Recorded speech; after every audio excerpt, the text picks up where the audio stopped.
Please subscribe my channel. I didn't want to go to the party. That's the truth. Work had drained me and social things had started to feel like obligations instead of breaks. But my wife insisted. She said it would be good for us. Fresh air. Music. People. She smiled when she said it, the kind of smile that feels rehearsed, like it was meant to convince me rather than include me. I told myself I was being paranoid. I got dressed anyway. The house was loud before we even stepped inside. Laughter spilled through the open doors, music thumped low and steady, and the smell of alcohol hung in the air. My wife slipped her arm from mine as soon as we crossed the threshold. Not abruptly. Casually. Like it was natural. She greeted people, kissed cheeks, laughed a little too easily.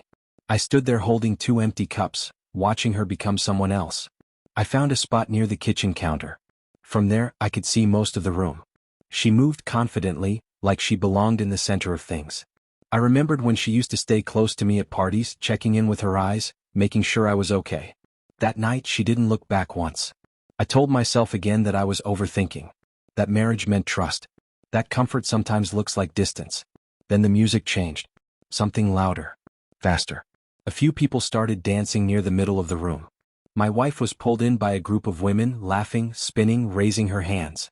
I watched her for a moment, trying to feel happy for her. That's when he stepped in. I didn't know him. Tall.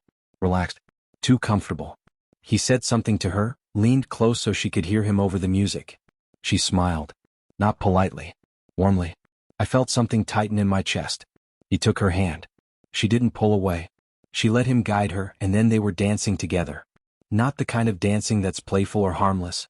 It was close. Familiar. His hand rested on her waist like it had done so before. She moved with him like she knew the rhythm already. Like this wasn't new. I waited for her to look toward me. To realize what it looked like. To step back. She didn't. She laughed, her head tipping back slightly, her body leaning into his. Around them, people cheered, clapped, paid attention. I stood alone, invisible, my presence reduced to background noise. I felt heat rise in my face, but my body stayed still. I didn't rush in. I didn't shout. I just watched. Memories surfaced without warning. Small moments I had brushed aside. The way she guarded her phone. How she'd roll her eyes when I asked simple questions. How intimacy had become scheduled, mechanical, distant.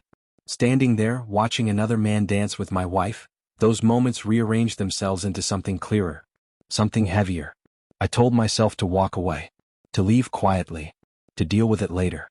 But then his hand slid lower, just enough to cross a line that didn't need words. My wife didn't stop him. She adjusted herself closer instead. That was the moment something shifted inside me. Not anger. Not jealousy. Clarity. A cold, steady understanding. I stepped forward, not fast, not slow. The music was loud, but I could hear my own breathing. I tapped his shoulder. He turned, surprised, still smiling like he'd been caught mid-joke. I said my wife's name.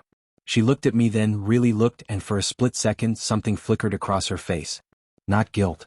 Annoyance. He opened his mouth, maybe to explain, maybe to laugh it off. He didn't get the chance. The room seemed to pause as my fist connected with his jaw. It wasn't dramatic. It was precise. He dropped, the smile gone, replaced by shock and the sound of bodies scrambling. Gasps filled the space. Music cut out.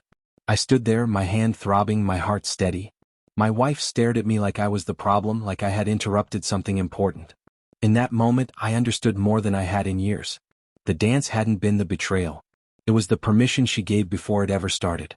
And as people rushed toward us, I realized this was only the beginning of the reckoning. Later, people would argue about what happened. About overreaction, about alcohol, about misunderstandings. None of that mattered to me anymore. What mattered was the quiet certainty settling in my chest. Respect, once broken, doesn't heal with apologies or explanations. It changes shape. It hardens. As I looked around that room, I knew I wasn't fighting a man on the floor. I was standing at the edge of a marriage that had already ended.